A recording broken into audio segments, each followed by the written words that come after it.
No tienen que decir amén, esposos y esposas. Uno sube la voz y el otro le sube otro decimal. Y el otro le sube y entonces al final hay una confrontación. Pero aquí aún el proverbio habla de que la palabra áspera hace subir el furor. Es como echarle más leña al fuego, ¿verdad? O más gasolina a la llama y entonces hay una explosión. La pregunta es, ¿qué hará Pablo? Porque ya Pablo había sido acusado de por lo menos 3 acusaciones. Una de ellas es que era una plaga. ¿Se acuerdan? El domingo pasado dice la Biblia que Tértulo le había dicho, este hombre es como una plaga, anda confundiendo a todo mundo. En segundo lugar, lo acusaron de que era un líder de una secta. Este anda quebrando lo que la ley dice y anda trastornando a todo el pueblo romano. Y la tercera acusación fue que había profanado el templo de Dios, algo muy serio. Pero aquí Pablo va a tener la oportunidad de responder cómo y de qué manera a estas acusaciones. Entonces, con sus Biblias abiertas, Hechos capítulo 24, empiezo en el versículo 10, dice: habiéndole hecho señal el gobernador a Pablo para que hablase, éste respondió, hablando de Pablo: porque sé que desde hace muchos años eres juez de esta nación, con buen ánimo haré mi defensa. ¿Notaron aquí un contraste inmediatamente? A diferencia de Tértulo, el abogado, que había de una manera halagado, de una manera exagerada al gobernador Félix, diciéndole: oh excelentísimo gobernador Félix, tú que has sido un buen juez, y lo subió y lo levantó. El apóstol Pablo se deja de rodeos y le dice: he sabido que eres un gobernador. Qué bien, ahora déjame decirte el otro lado de la historia. ¿Notaron cómo Pablo, él no pierde tiempo en dar halagos, en decir aún mentiras, en exagerar, a diferencia del abogado anteriormente que había de una manera levantado el nombre del gobernador? Pablo dice que él subió a Jerusalén a hacer algo en particular. Fíjense lo que dice el versículo 11, el 2, el 10, la segunda parte. Porque sé que desde hace muchos años eres juez de esta nación, con buen ánimo haré mi defensa. Como tú puedes cerciorarte, no hace más de 12 días que subía a adorar a Jerusalén.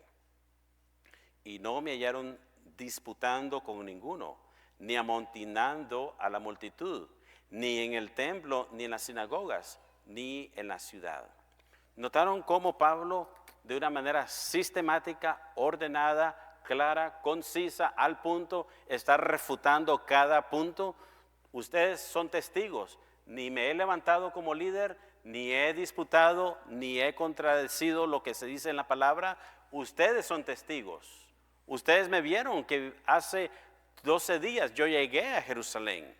Cuando nosotros leemos en Hechos 21, del 17 al 18, al Pablo terminar ese tercer viaje misionero, él está ahora llegando a Jerusalén. Y él tenía un propósito en mente. Él no había causado ningún problema, ni había llamado a nadie. Era una acusación falsa en contra del apóstol Pablo. Pero lo que afirma es la verdad. Fíjense lo que dice el versículo 13. Ni te pueden probar las cosas de que ahora me acusan. En otras palabras, para que haya una acusación, para que haya un juicio correcto, como en una corte, tiene que haber testigos, tiene que haber evidencia, y en este caso, la evidencia va a persistir o va a derribarse. Yo creo que hoy día en nuestra sociedad, muchas veces cuando hablamos de juicios, especialmente si son muy famosos, muchas veces aún el juicio ya se ha llevado a cabo fuera de la corte, porque se permiten que las emociones dictaminen el juicio final. Y qué triste, porque cuando uno ve, por ejemplo, en una corte, especialmente si hablamos en la Corte Suprema, podemos ver una estatua y vemos allí de una manera a la dama que está cubierta los ojos, indicando que la justicia es ciega. No hace diferencia, no importa de qué trasfondo sea, pero tiene que ser de una manera imparcial. Para el apóstol Pablo, él sabía que no habían testigos. ¿Dónde estaban los testigos? ¿Dónde estaban aquellos que lo acusaban? Lo que había ocurrido era lo que ya he mencionado anteriormente. Hubo un síndrome de la multitud. ¿Sí saben ese síndrome, verdad? Por ejemplo, alguien gritó por acá y alguien por allá. Él es culpable y sí, y todos, y una turba, y luego se convirtieron y todos dijeron que sí, él había hecho algo inapropiado. Muy parecido a nuestros días, el día de hoy, en nuestros días, donde permitimos que la emoción gane. Pero más adelante, no solamente tiene un tiempo para contestar las acusaciones, pero en los versículos 14 al 21, Pablo tiene tiempo para compartir algo que va a ser de mucha importancia, no solamente en este tiempo, pero también en su ministerio. Vayan conmigo al versículo 14 de Hechos 24. Dice: pero esto te confieso. Y qué interesante esa frase. Cuando alguien dice, todo lo que se ha dicho no es cierto, pero ahora déjame decirte esta confesión. Y lo que Pablo está diciendo ahora es lo siguiente: que según el camino que ellos llaman herejía, así sirvo al Dios de mis padres, creyendo todas las cosas que en la ley y en los profetas están escritas. Ahora, si ustedes se acuerdan, el camino se está refiriendo a aquellos que habían seguido a Jesucristo. ¿Notaron allí en su Biblia dice con mayúscula camino? Jesús dijo: yo soy el camino, la verdad y la vida. Nadie viene al Padre sino por mí. Eran los seguidores que los catalogaban como herejes, que los catalogaban como aquellos que se habían desviado, pero Pablo dice lo contrario. Lo que Pablo está diciendo más bien es que él ha servido al Dios de sus padres, creyendo las cosas de la ley y la de los profetas.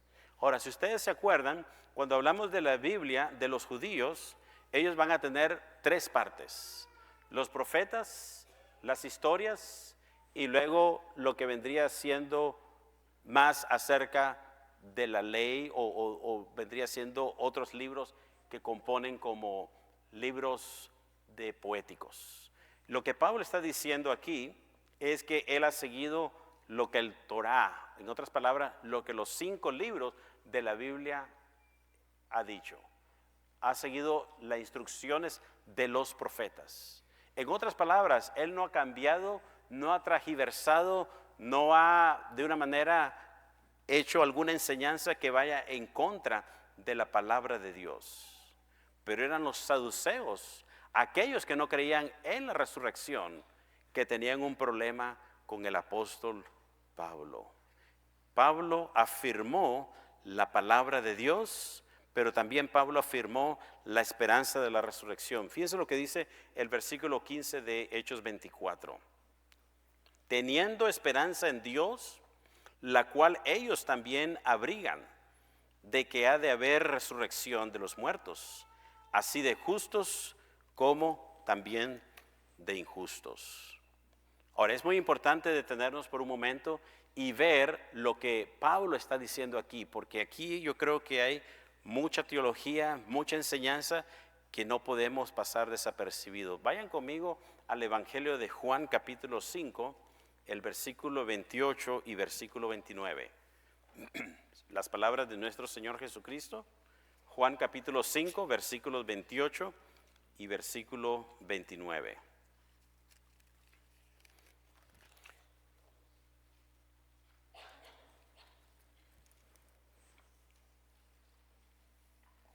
Dice así el Señor Jesucristo en Juan 5, 28, 29.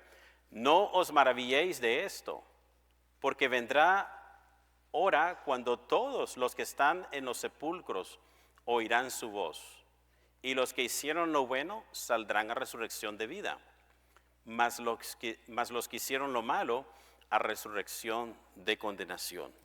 Ahora tenemos que entender el contexto de este versículo, porque aquí el Evangelio, cuando dice los que han hecho el bien, lo que han hecho lo que es bueno, o sea, las cosas buenas, son los que han venido a la luz de Jesucristo. En otras palabras, son personas que han puesto su fe en el Señor Jesucristo. Son aquellas personas que han dicho, necesito a un Salvador. Por el contrario, los que han hecho lo malo, los que amaron las tinieblas antes que la luz, porque sus obras eran malas. ¿Notaron ahí el contraste? Que va a haber un día donde va a haber esa resurrección. Cuando hablamos en 1 Tesalonicenses, los que han muerto en Cristo serán que resucitados y serán transformados en un abrir y cerrar de ojos, y seremos que glorificados. Pero habrá una segunda resurrección, como dice en Apocalipsis, de aquellos que rechazaron a Jesucristo. Quizás tú en esta mañana tú estás diciendo, es que yo necesito más tiempo para yo realmente entregar mi vida a Cristo. Lo único que tú estás haciendo es dilatando ese favor de Dios que tiene para tu vida. Pero no solamente eso, el decir una pausa significa que realmente estás rechazando el regalo de la salvación. Es aquella persona que dice, no estoy listo. Pero Pablo, de una manera, está diciendo de que habrá un momento donde habrá resurrección de aquellos que hicieron lo bueno y aquellos que hicieron lo malo. ¿Sabes que un día también vamos a ser juzgados aún por toda palabra que ha salido de nuestra boca? Ponte a pensar por un momento, por cada pensamiento, por cada actitud. Y eso nos debe de llenar, no de miedo, pero debe de llenarnos de satisfacción de que confiamos en un Dios que conoce todo, que Él es todopoderoso. Él conoce aún lo que tú estás pensando y lo que yo estoy pensando en este momento. Pero en el versículo 16, no solamente Pablo afirmó la esperanza de la resurrección, pero demostró un buen testimonio. Regresamos a Hechos, el capítulo 24, fíjense lo que dice el versículo 16. Y por esto procuro tener siempre una conciencia sin ofensa ante Dios y ante los hombres. Lo que Pablo estaba diciendo es, tú como gobernador, tú puedes preguntarles a aquellos que me han visto que vine desde hace 12 días aquí a Jerusalén. Tú puedes preguntar cuál ha sido mi comportamiento. Él había demostrado un buen testimonio delante de Dios y delante de aquellos que lo rodeaban. Pero vayan conmigo en el versículo 17 y 18, porque aquí vamos a ver una enseñanza que de una manera la quise incluir, porque cuando vemos narrativas en el libro de Hechos, vamos a encontrar muchas veces historias, pero dentro de las historias vamos a encontrar principios, y dentro de esos principios bíblicos vamos a encontrar enseñanza, y dentro de esas enseñanzas vamos a tener una aplicación que yo creo que es práctica. Fíjense lo que hizo Pablo al llegar a Jerusalén. Pero pasados algunos años vine a hacer limosnas a mi nación y presentar ofrendas. Si alguien le dice que la palabra limosna no está en la Biblia, dígale que vaya a este pasaje, porque sí existe. Y ahorita doy una explicación bíblica de lo que significa. Versículo 17, el 18 dice de la siguiente manera: estaba en ello cuando unos judíos de Asia me hallaron purificando en el templo, no con multitud ni con alboroto. Ahora, quiero regresarme al versículo 17, porque allí hizo Pablo dos cosas que yo creo que son importantes que entendamos. Dice que él compartió limosnas a su pueblo y presentó ofrendas. Ahora, ¿Sabían que en la vida del cristiano tenemos lo que se llaman disciplinas espirituales? Por ejemplo, tenemos la oración, tenemos el ayuno, tenemos la alabanza, tenemos la oración individual, también corporativa.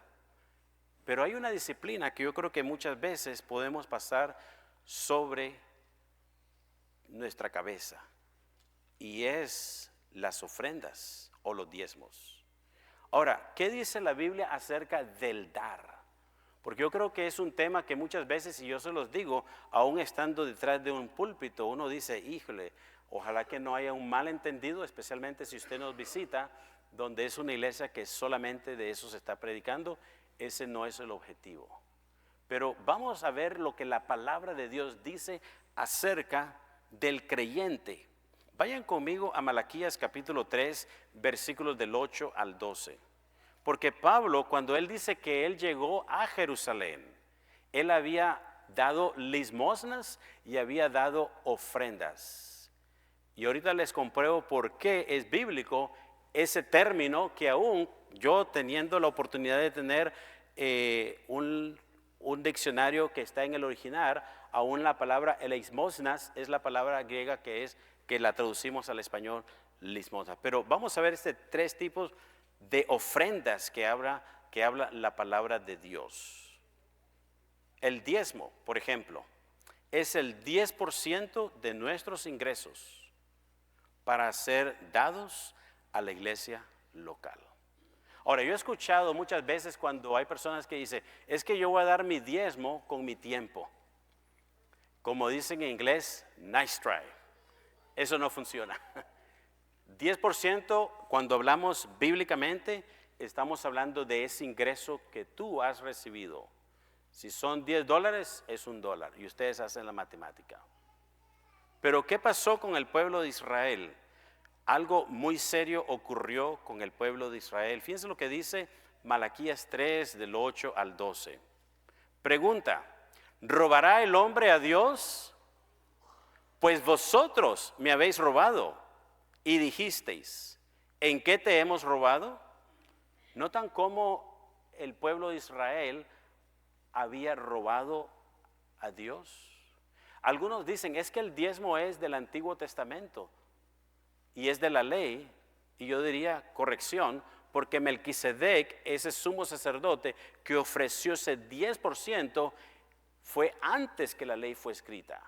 Fue un acto de obediencia, fue un acto de fe en el cual estaba. El pueblo de Israel había fallado con Dios. ¿En qué te hemos robado? Respuesta, en vuestros diezmos y ofrendas. Ahora, aquí viene una palabra que muchas veces no queremos escucharla, pero hermanos, viene de la palabra de Dios. Y muchas veces va a sonar muy fuerte y pensamos, Dios es amor. ¿Quién cree que Dios es amor? Dios también es un Dios justo. Es un Dios de ira. Ya oí poco menos amén.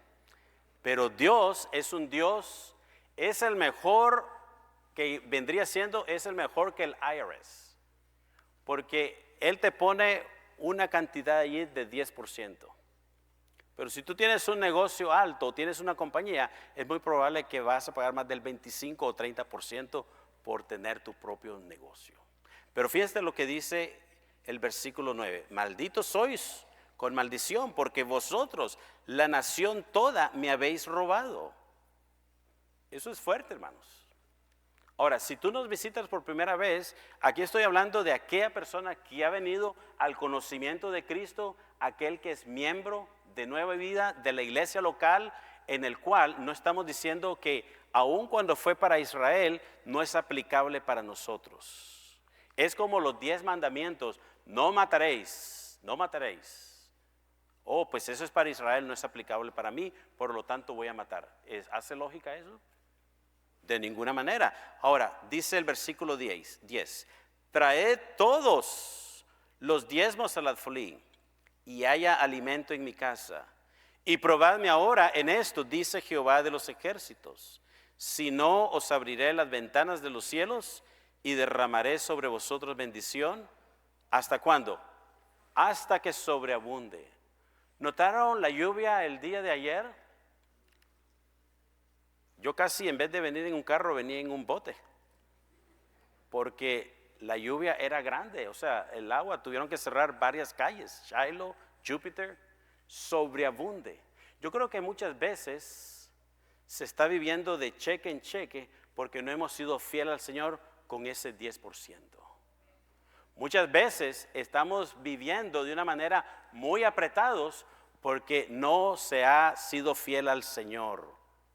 Y hermanos, en el amor del Señor les animo a que sean partícipes de lo que Dios ha hecho. Imagínate que tú ya estás recibiendo ese 90% y Dios está demandando ese 10%. Y es algo que yo tanto a nuestros líderes como coordinadores, si tú estás en un ministerio, es algo que queremos que tú entiendas, que tú eres un ejemplo, para que también aquellos no se pierdan la bendición. El pueblo de Israel había perdido eso. Tenía un profesor en el seminario que decía, este es quizás el único versículo en toda la Biblia en el cual Dios está diciéndole al pueblo, probadme. Tú no quieres probar a Dios, o sea, tú no quieres ponerte al dime que te diré con Dios. Pero aquí en este versículo dice, probadme ahora en esto. ¿A poco si no me pruebas no voy a abrir las ventanas de los cielos? Hermano, Él es dueño de todo el universo. Él no necesita ni mi 10% ni tu 10%. Él es dueño de todo. Pero Él quiere que tú y yo seamos fiel en eso. Estadísticamente hablando, cuando se hace un estudio de iglesias que están diezmando, hermanos, es algo de mucha pena decir, pero es un mínimo. Y Dios, en su soberanía, Él quiere bendecirte, pero Él quiere que tú seas fiel.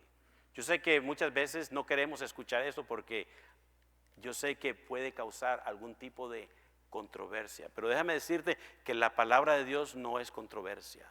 La palabra de Dios es viva y eficaz. Y yo aprendí, hermanos, en ese caso, a ser obediente y a vivir por fe.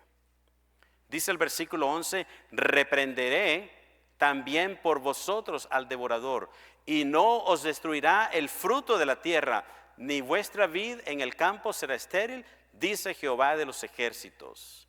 Y todas las naciones os dirán bienaventurados, porque seréis tierra deseable, dice Jehová de los ejércitos.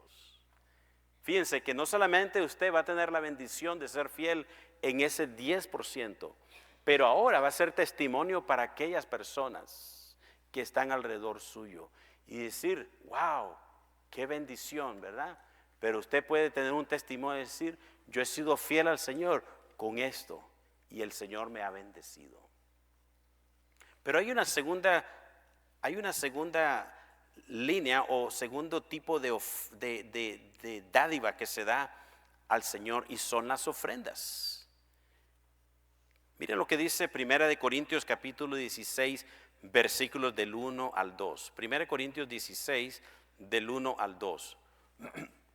Y de hecho, esta es una de las razones que queremos venir a la iglesia del Señor los domingos y no quedarnos ver a la liga pequeña o grande, ¿verdad? O al fútbol o al béisbol, porque aquí vamos a ver un versículo que habla de ese día. Dice 1 Corintios 16 del 1 al 2.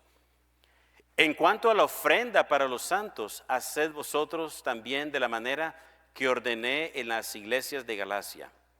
Cada primer día de la semana. ¿Cuál es el primer día de la semana? El domingo. El domingo, uno de vosotros ponga aparte algo según haya prosperado, guardándolo para que cuando yo llegue no se recojan entonces ofrendas. En otras palabras, las ofrendas están por encima de los diezmos que deben de ayudarnos para el mantenimiento del ministerio, las necesidades de la iglesia. No es que yo voy a dar una ofrenda y dice, no, pues ahí está mi diezmo. O muchas veces he escuchado donde dicen, no, pues yo mando mi diezmo a otro lugar y lo reparto y así. no funciona de esa manera. Las ofrendas es eso sacrificial que se está dando. El apóstol Pablo, cuando llegó a Jerusalén, menciona de esa ofrenda que se había recogido. Pero luego hay una tercera, y es la que el apóstol Pablo menciona en el versículo que ya dije, en el versículo 17, y habla de las limosnas. Ahora, hay que entender que cuando estamos hablando de esa palabra, como ya dije, la encontramos aún en el original. Pero básicamente esa palabra significa donativos, ofrendas especiales para las necesidades de alguien que está en alguna necesidad en particular. Entonces, si usted escucha a alguien que dice no está en la Biblia, pues yo tengo varias referencias, pero vayan conmigo rápidamente a una que yo creo que la han escuchado, es Mateo 6, del 1 al 4. Mateo capítulo 6, del 1 al 4. Y lo que pasaba en el contexto de las limosnas es que era una manera de búsqueda de una posición correcta delante de Dios. En otras palabras, no que enfatice la necesidad de alguien, pero sí enfatiza engrandecer el nombre de Dios. Pero aquí este capítulo habla del motivo en el cual uno da ese donativo o esa limosna, como dice aquí. El corazón es que lo va a determinar. Mateo 6, del 1 al 4 dice: guardaos de hacer vuestra justicia delante de los hombres, para ser vistos de ellos. De otra manera no tendréis recompensa de vuestro Padre que está en los cielos. Cuando pues des diezmo, ¿es lo que dice? Cuando des ofrendas, no, otra traducción es cuando des esa ayuda, esa ofrenda de benevolencia. No hagas tocar trompeta delante de ti, como hacen los hipócritas en las sinagogas y en las calles, para ser alabados por los hombres. En ese tiempo, las personas cuando levantaban, pues se cree que era de metal, y entonces llegaba aquel y se sacaba y tiraba allí 1,000,000 o lo que sea, y se oía, y entonces era para ser visto. Mira, dio tanto. Pero aquí viene la enseñanza, dice el versículo 3, la última parte: de cierto os digo que ya tienen su recompensa. Mas cuando tú des limosna, no sepa tu izquierda lo que hace tu derecha. En otras palabras, no se trata aquí de decir yo di para esta persona o yo di para esta persona, porque lo que tú hiciste no tiene que saberlo ni Raimundo ni todo el mundo. No sé si así va, pero ahorita la puse así, ¿verdad? En otras palabras, lo que tu mano izquierda hace, que no sé, o que tu derecha hace, que tu izquierda no sepa. ¿Por qué? Versículo 4, para que sea tu limosna en secreto, y tu Padre que ve en lo secreto te recompensará en público. Hermano, palabra del Señor. Si tú vas a dar algo, un donativo a alguien, no andes diciéndolo. Me gustan las operaciones especiales. En lo militar me gusta porque hay operaciones especiales que nadie se da cuenta que hubo una visita a esta persona, y luego escuchamos: me dio mucho gusto que este hermano me trajo eso, y nadie supo eso. Hermano, Dios honra al dador alegre, y Dios honra cuando se hace sin que sepa todo el mundo. El Señor Jesucristo lo dice. Entonces, regresando a Hechos capítulo 24, notaron que Pablo es lo que estaba haciendo, trayendo ofrendas. Él estaba dando estos donativos. Allá decimos que por pintar un pajarito, pintó un sopilote. En otras palabras, se metió en problemas. Por hacer algo bien, lo acusaron y lo querían hasta justiciar. Pablo exigió, si hay testigos que lo habían acusado, que se presentaran ante la audiencia. Fíjense lo que dice Hechos 24, versículo 19, versículo 18 al 19. Dice: estaba en ello cuando unos judíos de Asia me hallaron purificando en el templo. no con multitud ni con alboroto. En otras palabras, él estaba, como dice en inglés, minding his own business. Él estaba ¿qué? Haciendo lo que tenía que hacer como cualquier judío. Estaba purificando, él no estaba haciendo ningún alboroto, no quería ningún problema. Y que no es cierto que muchas veces en tu vida tú quieres estar bien delante de Dios. Y así como Ana, que estaba ella orando, y aún el sacerdote dice, no, es que está embriagada. No, cuando está buscando es la voluntad de Dios en su vida. El apóstol Pablo, de igual manera, aconteció y le ocurrió lo mismo. Versículo 19, ellos debieran comparecer ante ti y acusarme si contra mí tienen algo. O digan estos mismos si hallaron en mí alguna cosa mal hecha cuando comparecí ante el concilio. Pablo ya se había presentado delante del concilio, ¿se acuerdan? Él había puesto su caso, pero la manera en cómo contestó es que él predicó el evangelio y no fue encontrado falta en él. Y por último, el versículo 21, Pablo va directamente al meollo del asunto, va a la yugular, va a la razón por la cual ha sido puesto. Y dice el versículo 21, a no ser que estando entre ellos, prorrumpí en alta voz, ¿acerca de qué? La resurrección de los muertos, soy juzgado hoy por vosotros. Si soy encontrado culpable, que me encuentren culpable por predicar el evangelio. Y yo digo lo mismo delante del Señor. Si me van a acusar en algo, que me acusen de predicar a Cristo crucificado, al Cristo que murió en la cruz, a Cristo que fue puesto en la tumba, pero al Cristo que venció la muerte. Y esa debe ser la posición de cada hijo de Dios. No se trata de uno, se trata de Cristo y del Salvador del mundo. ¿Notan cómo Pablo está allí presente?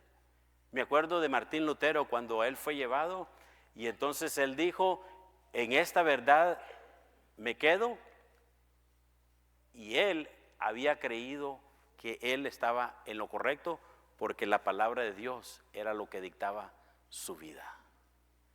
Pero vamos a terminar con unas aplicaciones que yo veo en Primera de Pedro capítulo 3, versículos del 13 al 17. Primera de Pedro capítulo 3, versículos del 13 al 17. Porque la pregunta que comencé es qué y cómo contestar a acusaciones personales. Yo diría para iniciar, no lo tomes personal. Don't take it personal. Hay un jabón que uno se puede poner, que bien se puede poner y se desliza todo. Y hay un aceite también que yo lo recomiendo, es muy bueno ese aceite. Ese me ha ayudado. Pero hay otro que me ha ayudado también y es sobre todo la palabra de Dios. Fíjense lo que dice Primera de Pedro capítulo 3, el versículo 13 en adelante. Dice,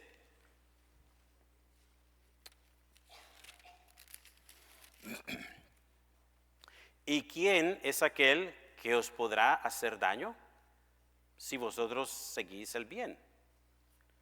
Mas también si alguna cosa padecéis por causa de la justicia, bienaventurados sois.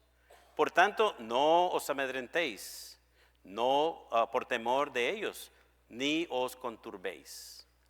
Ahora, noten conmigo, en primer lugar, lo que debemos de hacer, hermanos. Vivir en santidad. Miren lo que dice el versículo 15 de 1 Pedro 3.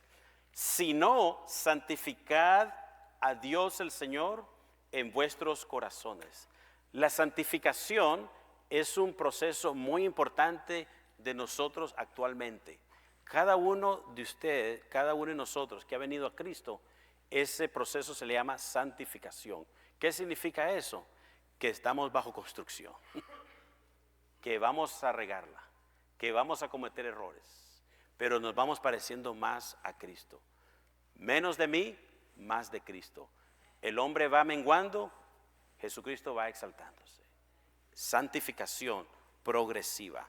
Pero la segunda parte del versículo 15 dice, y estad siempre preparados para presentar defensa con mansedumbre y reverencia ante todo el que os demande razón, de la esperanza que hay en vosotros. En otras palabras, tenemos que estar preparados a tiempo y fuera de tiempo. Pablo estaba preparado. Él estaba escuchando a Tértulo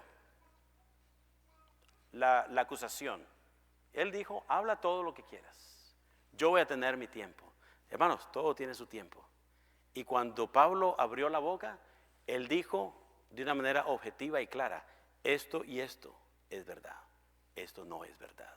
Pero lo hizo de una manera con mansedumbre, es lo que dice el versículo 15. Dice, haciéndolo con mansedumbre y reverencia ante todo aquel que os demande razón. Van a haber aquellos que van a querer escuchar, van a haber aquellos que no van a querer escuchar, pero que no falte de parte de nosotros que haya esa mansedumbre y esa reverencia. ¿Por qué? Porque el versículo 6 dice, teniendo buena conciencia, para que en todo, en lo que murmuran de vosotros, como de malhechores. En otras palabras, tener una buena conciencia. Si yo sé que estoy bien delante de Dios, yo le voy a dar cuentas a Dios, como usted también le va a dar cuenta a Dios. Dios conoce tu corazón, Dios conoce mi corazón. La conciencia está limpia delante de Él. Y va a haber una consecuencia, la vemos en la segunda parte del versículo 16. Sean avergonzados los que calumnian vuestra buena conducta en Cristo. En otras palabras, por esa buena conducta, aquellos van a ser ¿qué? Avergonzados. Pero tú no vas ni a levantar un dedo ni una mano para hacer algo, porque Dios va a pelear esa batalla por ti. Tú lo único que tienes que hacer es vivir una vida santa, estar listo para dar una defensa, hacerlo con mansedumbre, tener una conciencia limpia y dejar que Dios se encargue de esos acusadores. Pablo lo hizo, Pablo lo llevó a cabo. ¿Estás listo tú para hacerlo de esa manera? En una ocasión, después de sufrimientos indecibles en una prisión inmunda, el misionero Adoniram Judson se presentó ante el rey de Birmania y le pidió permiso para ir a predicar a cierta ciudad. El rey dijo lo siguiente: estoy dispuesto a que vayan una docena de predicadores, pero tú nunca. Fue la respuesta del rey. No con esas manos. Mi pueblo no es tan tonto como para darse cuenta de tu predicación, pero sí se fijará en esas manos llenas de cicatrices. Lo que pasó es que Adonai Judson fue un misionero que pasó persecución, que lo acusaron. Él estuvo en la cárcel, él fue vituperiado, fue castigado. Y el rey sabía que prefería mejor a 12 predicadores que el testimonio de Pablo, porque él había vivido así como Pablo, cuando dijo, para mí el vivir es Cristo y el morir es ganancia. No sé cuál sea el área en el cual tú y yo necesitamos trabajar en esta mañana, pero haciendo un recuento, ¿será posible que hay que cambiar nuestra actitud en aún contestar con una respuesta blanda a aquel que acusa? ¿Será posible que Dios tiene que trabajar con tus finanzas, con mis finanzas? Si tú eres hijo de Dios, ya es tiempo de ya no seguir robándole al Señor. ¿Será que es tiempo de que tú, delante de Dios, de igual manera, seas un testimonio con una buena conciencia delante de Él? ¿Con cuál de estas áreas te identificas? Yo puedo decir que me identifico con varias. Pero ¿saben qué? Hay un Dios de misericordia y de gracia. Porque mientras tú estés vivo, hay esperanza. Y aún tú puedes hacer ese cambio el día de hoy. Vamos a orar. Oh Padre Celestial, gracias por tu palabra que nos enseña, nos instruye, nos reta para hacer cambios. Pero Señor, aquí el apóstol Pablo no es el personaje más importante de la historia, pero Cristo es. Porque Él pudo decir que para Él el vivir es Cristo y el morir es ganancia. Que lo que ahora lo vivía en la carne, lo vivía por medio de la fe en Jesucristo y que Él estaba crucificado en Cristo. Amigo que tú nos visitas en esta mañana, Dios no quiere ni un 5 de parte de ti. Lo que Él quiere es tu corazón. Y cuando tú das tu corazón, entonces todo lo que es tuyo ahora le pertenece a Él. En esta mañana tú necesitas salvación. Quizás en esta mañana tú dices, es que no estoy listo, o no estoy preparado, o voy a esperar otro día. ¿Sabes lo que estás diciendo? Estás rechazando el favor de Dios en tu vida. Y lo que estás haciendo es acumulando juicio para contra ti. Es como ese callo que tienes en la mano, que lo único que haces es endurecer más y más tu corazón. Mi oración es que en esta mañana haya alguien que reconozca por primera vez que sin Cristo no puedes ir hacia adelante. Hay un himno que dice, sin Cristo no hay salvación. Sin Cristo no hay esperanza. Sin Cristo voy como un barco sin timón. Oh Cristo, oh Cristo. Si tú en esta mañana tú le quieres decir por fe, aquí estoy, tómame Señor. Cierra tus ojos y haz esta oración conmigo. Dísela en voz alta. Dile, Padre Celestial, en esta mañana reconozco que soy un vil pecador. Pero en esta mañana yo reconozco que Cristo murió por mí en la cruz, que Él fue puesto en la tumba. Pero gracias Señor, porque al tercer día tu Hijo venció la muerte. Padre, perdóname por todos mis pecados, me arrepiento. Y yo quiero que Cristo sea mi Señor y mi Salvador. Lo confieso con mi boca y lo creo en mi corazón. Gracias por perdonarme. En Cristo Jesús. Amén. Si tú hiciste esta oración por primera vez, me gustaría hablar contigo. Porque la mejor decisión que tú puedes hacer es entregar tu vida a Cristo. No es el legado que tú dejes, no es la educación que tú tengas, es la posición delante de Dios que tú tienes. Y mi oración es que tú hayas hecho esa oración el día de hoy. Amén. Muy bien. Entonces, hermanos, esta tarde, a las 6 de la tarde, tenemos un servicio muy especial.